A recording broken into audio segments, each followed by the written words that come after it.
Welcome to the Kubus podcast.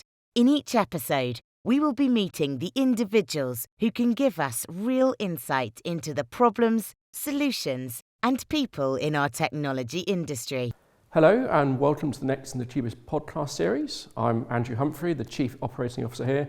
I'm joined by Katherine Jarvis and Ben Carter, and we're going to talk about professional services and support services. So, firstly, Katherine, do you want to give a quick intro about who you are, please? Hi, I'm Katherine Jarvis. I'm the Renewals Manager here at Kubus. So I've been here just over a year now and dealing with all things renewal based, anything support based. Fantastic, thank you. And Ben? Yeah, I am the Ops Director for Kubus. Been back with Kubus for around about a year, just over a year now, having worked at hardware.com for 12 years and then moved on into distribution for a few years. I am responsible for all of the back office functions at Kubus, so everything from sales support through to purchasing, global logistics and everything that falls in between that as well.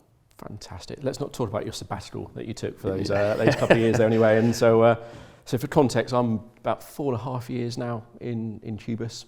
Previously hardware.com you referenced, and about 22 years now in IT industry. So a fair length of time, unfortunately. Show my age here.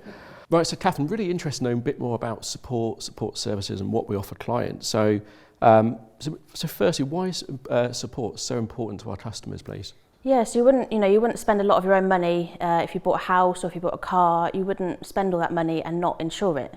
So what we offer is a similar thing. You're buying the kit from us, but then we're also insuring it for you as well. We offer that support package. So, if anything happens to it, we are that safety net. We can offer you certified engineers to speak to. We offer break fix, everything covered under that to make sure that if anything fails, we're there to help with the troubleshooting process.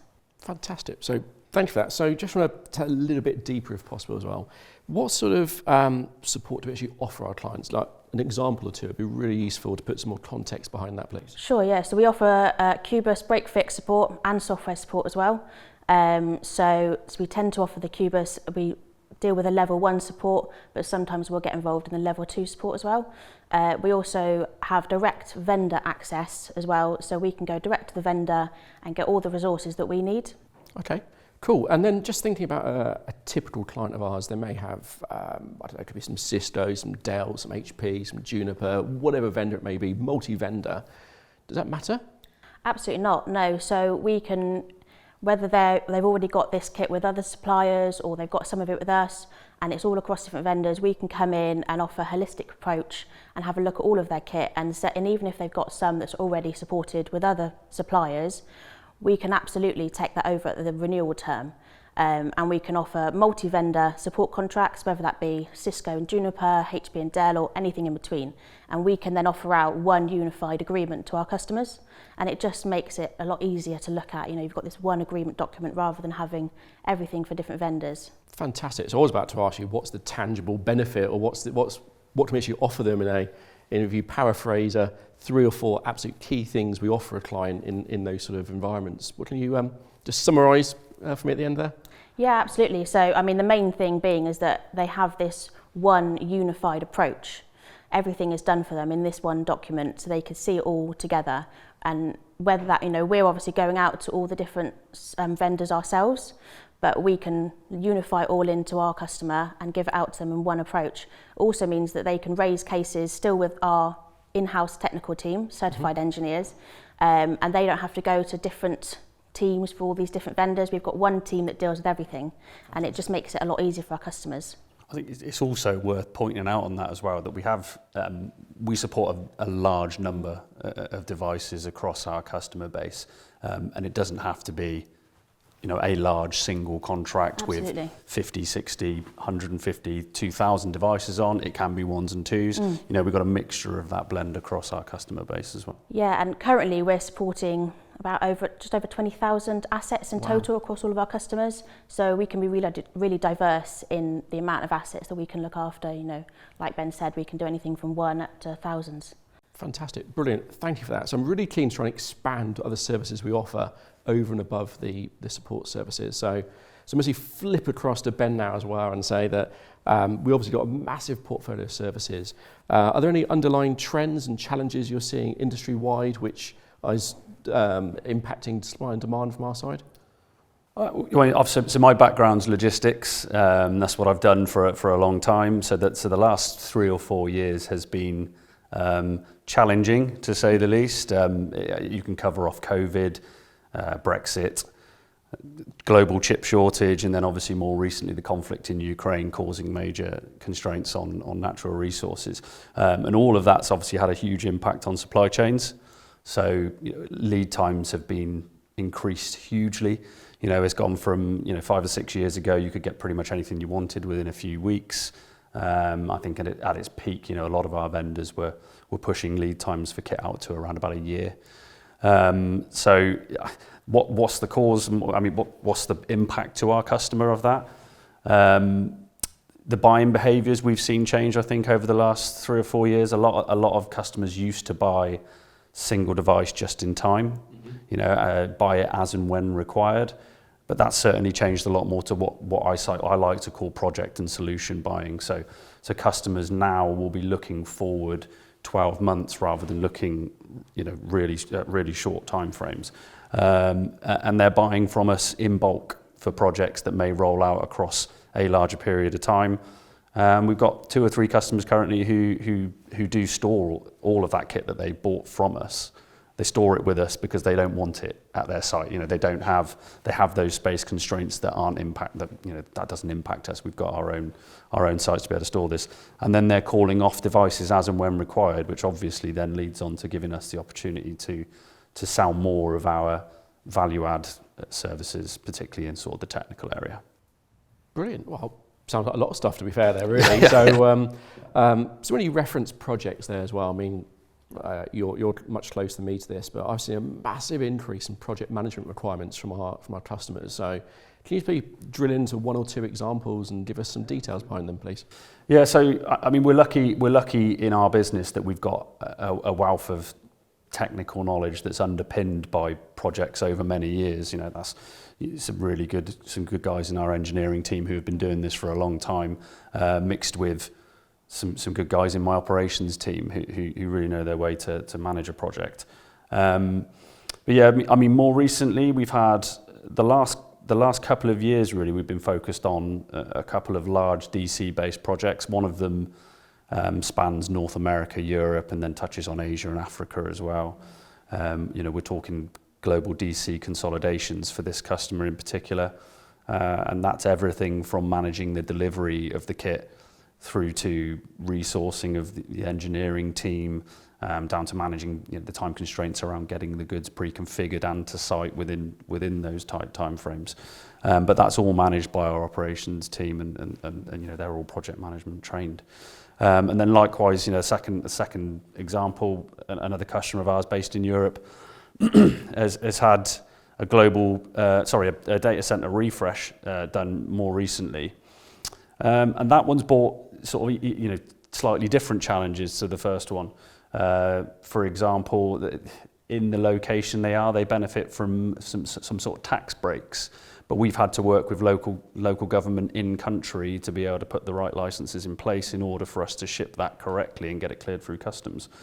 On top of that, it's 7-8 foot racks that we're filling for this customer, and they've been delivered to our site here, and obviously we had some fun with that. We haven't got the largest warehouse storage space, but then having to move a dozen of these 7-8 foot racks from here into Europe, and then get our guys on site to be able to fully install those. That's another challenge that's been brought onto us, and it's helped by the fact that we've got project management resource around it. And then little things, short a few cables here and there. Always are, no matter what you do. Always short a few cables here and there, and being able to be quite agile and flexible in getting that extra resource to site. Again, really helped by having project management resource, and it's something that's definitely increasing, probably across the industry. Certainly, we're noticing it, and there's 2 or 3 more already lining up. Thankfully, UK-based projects, which the project team will be taking on in the next few months. Brilliant. So there's one phrase that you referenced earlier, which I know it's quite a Kubus-centric phase, so let me expand on your terminology of virtual warehousings. I think it's not an industry-wide terminology there, Ben, please. Absolutely.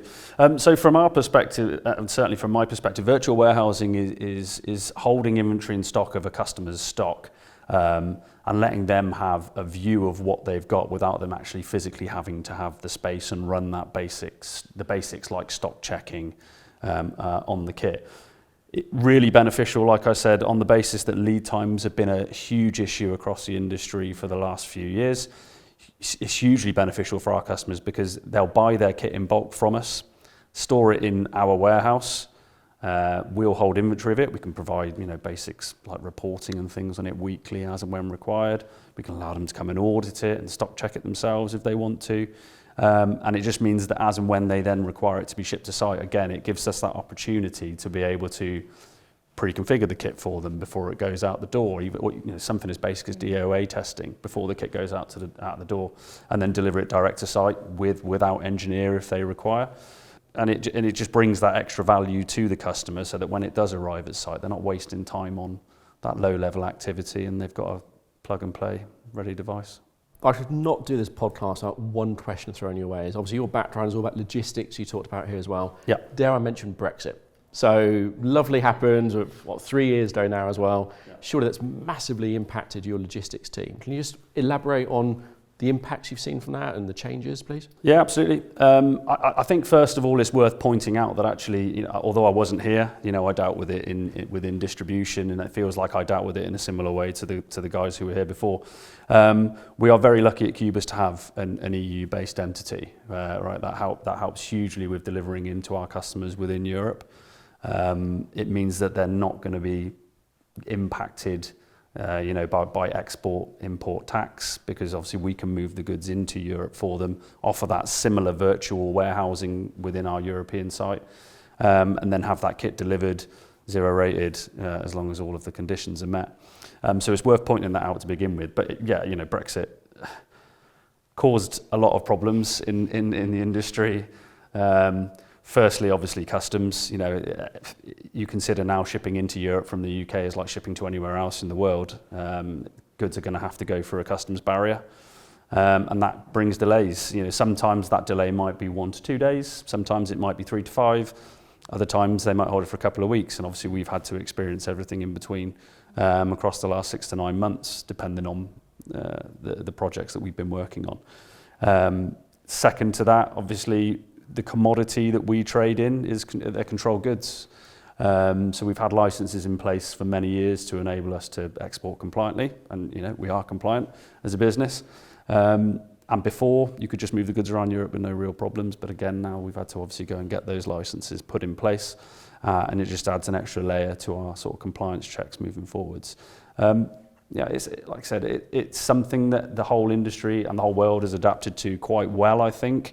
Hiccups initially. I know some of the big couriers had a lot of problems getting kit moved through their major sites, just because within Europe, even though obviously mainland Europe wasn't really impacted too much, but within Europe, getting kit moved through because of these added customs checks that weren't there before on vast quantities of kit. But I mean, overall, I think, touch wood, it's steadied now. There's not huge impacts to us, and obviously we're lucky that we've got 3 or 4 guys in our business who are well versed in this, and able to sort of navigate those tricky waters when they do rise. Fantastic. So I'd just like to thank both of you for a fantastic, informative podcast. Clearly it's the best in the series, that goes without saying. Obviously. And I hope everyone at home really enjoyed that as well. And thank you for joining us, and watch out for the next one. Thank you for joining us at the Kubus podcast. We hope you enjoyed the chat. Remember, there are more conversations in the series. Just search for Kubus wherever you get your podcasts and subscribe.